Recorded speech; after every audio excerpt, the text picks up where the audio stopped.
నమస్తే. ఈరోజు Congress party parliament ఎన్నికల నేపథ్యంలో ఇప్పటికే అసెంబ్లీ ఎన్నికల్లో తెలంగాణ రాష్ట్రంలో ఇక్కడ విజయం సాధించి ప్రభుత్వాన్ని ఏర్పాటు చేసి విజయోత్సవాల్లో వాళ్ళ యొక్క పథకాల తీరు విషయంలో రకరకాలుగా ముందుకు కొనసాగుతుంటే పార్లమెంట్ ఎన్నికలు రాబోతున్నాయి. రానున్నటువంటి పార్లమెంట్ ఎన్నికల నేపథ్యంలో బూత్ స్థాయి నుంచి కార్యకర్తల్ని బలోపేతం చేయడం, మరోసారి ఇటు పార్లమెంట్ ఎన్నికలు చాలా కీలకం కాంగ్రెస్ పార్టీకి. సో ఈ ఎన్నికల్లో ఎలాగైనా కూడా కాంగ్రెస్ పార్టీ తెలంగాణ రాష్ట్రంలో తనదైన శైలిలో ముద్ర వేసుకొని 15 స్థానాలను టార్గెట్గా పెట్టుకుంది. సో ఈ లక్ష్యాన్ని ఛేదించేందుకు బూత్ లెవెల్ ఏజెంట్లతో ఈరోజు ప్రత్యేకంగా ఎల్బీ స్టేడియంలో కార్యక్రమాన్ని నిర్వహించబోతోంది. ఈ కార్యక్రమానికి మల్లికార్జున్ ఖర్గే, కేసీ వేణుగోపాల్, ఏఐసీసీ పెద్దలు, తెలంగాణ రాష్ట్ర కాంగ్రెస్ సంబంధించినటువంటి అనేక మంది నాయకులు సుమారుగా 40,000 మంది హాజరయ్యే అవకాశం ఉంది. ప్రస్తుతం ఎల్బీ స్టేడియం వద్ద ఉన్నాం. ఒకసారి మనతో పాటుగా చరణ్ కౌశిక్ ఉన్నారు. ఆయనతో పాటు దీనికి సంబంధించిన విశేషాలు కావచ్చు, రాష్ట్ర వ్యాప్తంగా బీఆర్ఎస్ పార్టీ చేస్తున్న ఆరోపణ విషయాలు మాట్లాడే ప్రయత్నం చేద్దాం. ఈరోజు కార్యక్రమం ముఖ్య ఉద్దేశం ఏంటన్నట్టు ప్రధానంగా రాష్ట్ర వ్యాప్తంగా ఉన్నటువంటి బూత్ స్థాయి ఎన్రోలర్స్ ఎవరైతే గతంలో కాంగ్రెస్ పార్టీ మెంబర్షిప్ కోసం పనిచేసిరో వాళ్ళందరినీ ఒకసారి సమీకృతం చేసి మీటింగ్ పెట్టాలని చెప్పేసి ఏఐసీసీ ఆదేశించడంతో తెలంగాణ రాష్ట్రంలో కాంగ్రెస్ కమిటీ కూడా రాష్ట్ర వ్యాప్తంగా ఉన్నటువంటి 40,000 మంది కార్యకర్తలతో బూత్ ఏజెంట్లతో ఈరోజు ఈ కార్యక్రమాన్ని నిర్వహిస్తూ ఉన్నారు. దీనికి ప్రధానంగా ఏఐసీసీ అధ్యక్షులు ఖర్గే గారు, అదేవిధంగా కేసీ వేణుగోపాల్ గారు, తెలంగాణ రాష్ట్ర ముఖ్యమంత్రి రేవంత్ రెడ్డి గారు, వారితో పాటు మంత్రులు, అదేవిధంగా ఎమ్మెల్యేలు, జిల్లా అధ్యక్షులు, ప్రధాన కార్యదర్శులు, వైస్ ప్రెసిడెంట్లు, స్పోక్స్ పర్సన్స్, అదేవిధంగా పీసీసీ డెలిగేట్లు అంతా కూడా రాబోతూ ఉన్నారు.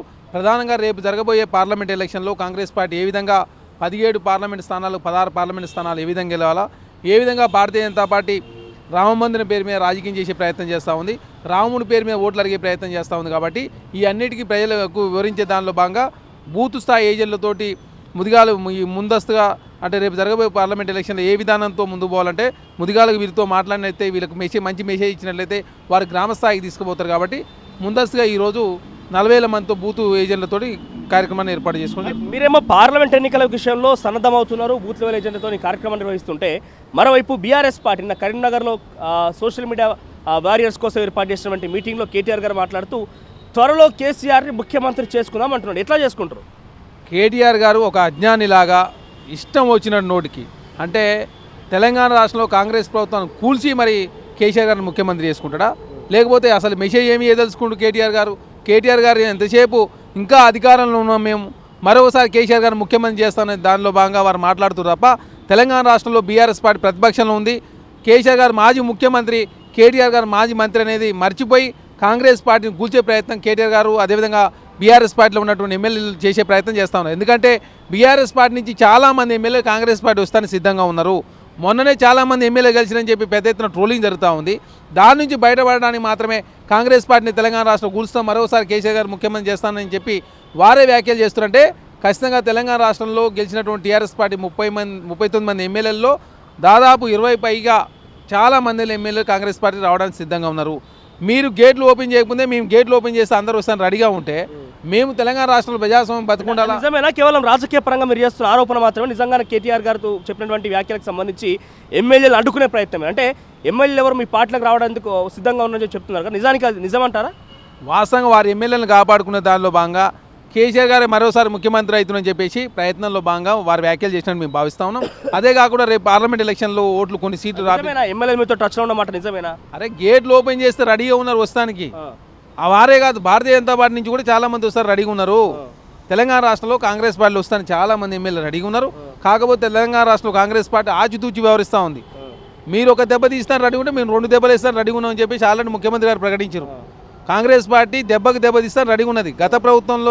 గత కాంగ్రెస్ లాగా తెలంగాణ రాష్ట్రంలో రేవంత్ రెడ్డి గారు ముఖ్యమంత్రి అయిన తర్వాత కాంగ్రెస్ పార్టీ చాలా ఉధృతంగా ముందుకు పోతూ ఉంది. ప్రజా సమస్యల మీద కావచ్చు, అదేవిధంగా ప్రతిపక్షంలో ఉన్నటువంటి పార్టీల విషయంలో కావచ్చు, అదేవిధంగా రేపు పార్లమెంట్ ఎలక్షన్లో కావచ్చు ఏ విధంగా ముందుకు పోతుందని చెప్పేసి ఆలోచన చేస్తూ ఉన్నారు. చరణ్ కౌశిక్ గారు మరొక వైపు ఏంటంటే నా కేటీఆర్ గారు అక్కడ మాట్లాడుతూ ఈ భాషను వాడకూడదు, బట్ డెఫినెట్గా మీకు దృష్టికి తీసుకురావాల్సింది కాబట్టి కేటీఆర్ గారు మాట్లాడుతూ రైతు బంధు అడిగితే చెప్పుతో కొడతా అన్నారు. ఈ రకంగా మీరు మంత్రులు, కాంగ్రెస్ పార్టీ నాయకులు మాట్లాడడం సమంజసం కాదు, మేమే బడజందరంతో కలిసి బట్టలు కూడా తీసుకొడతాం కాంగ్రెస్ పార్టీ నాయకులు అని చెప్తున్నారు. రైతు బంధు అడిగితే చెప్పు తీసుకొడతానది మిమ్మల్ని. ఎందుకంటే మీరు పోయినసారి డిసెంబర్లో ప్రారంభించి మార్చి వరకు మీరు రైతు బంధు వేసారు. మరి అప్పుడు ఎవరిని కొట్టాలో చెప్పు తీసుకొని మరి మిమ్మల్ని కొట్టాల్సింది. అందుకే మంత్రి గారు ఆ విధంగా మాట్లాడిండు, మిమ్మల్ని కొట్టాలని కేటీఆర్ గారిని, కేసీఆర్ గారిని, అదేవిధంగా కలవకుల కుటుంబం. మా ప్రభుత్వం వచ్చి 50 రోజులు అవుతా ఉంది, 50 రోజులు తీవ్రమైన విమర్శలు మా మీద చేస్తూ ఉన్నారు. కాబట్టి రైతు బంధు విషయంలో కాంగ్రెస్ ప్రభుత్వం సిద్ధశుద్ధి ఉంది. ఆల్రెడీ 3 ఎకరాల వరకు అంటే 40 లక్షల మంది రైతులకు ఆల్రెడీ రైతు బంధు ఇచ్చినాం. అదేవిధంగా మీరు గతంలో మార్చి వరకు వేసిన మేము జనవరిలో పూర్తి చేస్తూ ఉంటే కాంగ్రెస్ ప్రభుత్వం మీద ఇష్టం వచ్చిన విమర్శలు చేస్తూ ఉన్నారు. కాబట్టి వారిని చెప్పు తీసుకొని కొడతానని చెప్పడం జరిగింది తప్ప అదేవిధంగా సాధారణ ప్రజల్లో లేకపోతే సాధారణ వ్యక్తుల్లో లేకపోతే రైతు బంధు అడిగినటువంటి రైతులను అనలే. మాకు సిద్ధశుద్ధి ఉంది. రాష్ట్రం ఈరోజు 6,71,000 కోట్ల రూపాయలు అప్పు చేసి ఈ రాష్ట్ర ఖజానా 10 రోజుల తర్వాత 11 రోజులు అప్పు చేసే పరిస్థితి దారితీసింది. ఏమనంటే ఆర్బీఐ మీద ఆధారపడే పరిస్థితి. అంటే తెలంగాణ రాష్ట్రంలో ఉన్న ప్రభుత్వాన్ని దివాలా మీరేమో ఇక్కడ దివాలా తీసింది ప్రభుత్వం అంటున్నారు. అన్నీ తెలిసినప్పటికీ అధిక రెవెన్యూ, జీఎస్డీపీ పెరిగింది, పర్ క్యాపిటల్ ఇన్కమ్ పెరిగింది. తెలంగాణ రాష్ట్రాన్ని ఈరోజు భారతదేశం నెంబర్ 1 స్థానంలో ఉంచినాం. మీరు ఈ అప్పులు ఉన్నాయని చెప్పి రకరకాల కారణాలు చెప్పి కనుక 6 గ్యారెంటీలు అమలు చేయకపోతే బట్టలు కూడా తీసుకొడతామని కేటీఆర్ గారు చెప్పడం జరిగింది. నువ్వు బట్టలు తీసి కాదు, నీ పార్టీలో ఎవరు ఉండే పరిస్థితి లేదు. పార్లమెంట్ ఎలక్షన్ తర్వాత బీఆర్ఎస్ పార్టీ 2గా చీలిపోతూ ఉంది. చాలామంది సభ్యులు న్యూట్రల్గా ఉండడానికి సిద్ధమయ్యారు. చాలామంది నా ఎమ్మెల్యేలు కాంగ్రెస్ పార్టీకి వస్తాను సిద్ధమయ్యారు. ఆఫ్టర్ పార్లమెంట్ ఎలక్షన్ తర్వాత అసలు కొన్ని స్థానాలను గెలవకపోయి ఉంటే బీఆర్ఎస్ పార్టీ కనుమరుగే అవకాశం ఉంది. కాబట్టి దాంతో ప్రెస్టేషన్ తోటి మాత్రం కాంగ్రెస్ పార్టీ మీద ఇట్లాంటి విమర్శ చేస్తూ ఉన్నారు. కాకపోతే ఈ ప్రత్యేక పరిస్థితి నుంచి కాంగ్రెస్ ప్రభుత్వం మాత్రమే బయటపడేసే అవకాశం ఉంది. తెలంగాణ రాష్ట్రంలో 6,71,000 కోట్ల రూపాయలు అప్పు చేసి తెలంగాణ రాష్ట్రం మొన్నటి వరకు ఏం చెప్పింది ఎలక్షన్ సందర్భంగా విద్యుత్ వినియోగంలో తెలంగాణ నెంబర్ 1 అన్నాడు. మొన్న చాలా స్పష్టంగా కాగు చెప్పింది. అదేవిధంగా ఆర్బీఐ కూడా నాబార్డు చెప్పిన సందర్భం తెలంగాణ విద్యుత్ వినియోగంలో 10వ స్థానంలో ఉంది. ప్రతిదీ అబద్ధాలు చెప్తూ తెలంగాణ రాష్ట్రంలో పెద్ద ఎత్తున ఓట్లు తెప్పించుకునే ప్రయత్నం మీరు చేసి తెలంగాణ రాష్ట్రంలో 39 స్థానాలు గెలవడానికి ఆ అబద్ధాలే ప్రచారంలో భాగంగా 14 స్థానాల్లో అతి తుట్టులో తప్పిన ప్రమాదం కాస్త తక్కువ స్వల్ప ఓట్ల తేడాతో ఓడిపోయినాం. ఒకవేళ కనుక 5 స్థానాలు కనుక మనం గెలిచి ఉంటాయి 14 స్థానాల్లో ఈసారి సిచ్యువేషన్ వేరే రకంగా ఉండేదంటూ కూడా చెప్తున్నారు. అంటే ఈ 5 స్థానాలు మీరు కనుక కోల్పోయి ఉంటే అక్కడ అధికారం మారేది కాంగ్రెస్ పార్టీ వాళ్ళ సత్తా, కాంగ్రెస్ పార్టీ వాళ్ళ యొక్క సిద్ధాంతం చూసే వాళ్ళమని చెప్తున్నారు. అంటే వాళ్ళు చేసినటువంటి అబద్ధాల మూలంగా ప్రధానంగా హైదరాబాద్, రంగారెడ్డి మినహా రాష్ట్ర వ్యాప్తంగా కాంగ్రెస్ పార్టీకి 7% నుంచి 8% ఓట్లు ఎక్కువ వచ్చినాయి. ఓన్లీ హైదరాబాద్ కౌంటింగ్లో తీసుకున్నప్పుడు మాత్రమే, హైదరాబాద్ మొత్తం తీసుకున్నప్పుడు మాత్రమే 2% పైగా కాంగ్రెస్ పార్టీకి అత్యధిక ఓట్లు వచ్చినాయి తప్ప రాష్ట్ర వ్యాప్తంగా వేరే జిల్లాలను తీసుకున్నప్పుడు 7 నుంచి 8% టీఆర్ఎస్ పార్టీకి ఎక్కువ వచ్చినాయి. అదే కాకుండా పెద్ద ఎత్తున ప్రచారం చేశారు కదా, విద్యుత్ వినియోగంలో నెంబర్ 1 అని, అదేవిధంగా వరి ఉత్పత్తిలో తెలంగాణ నెంబర్ 1 అని తెలంగాణ పెద్ద ఎత్తున ఉద్ధరించని చెప్పారు.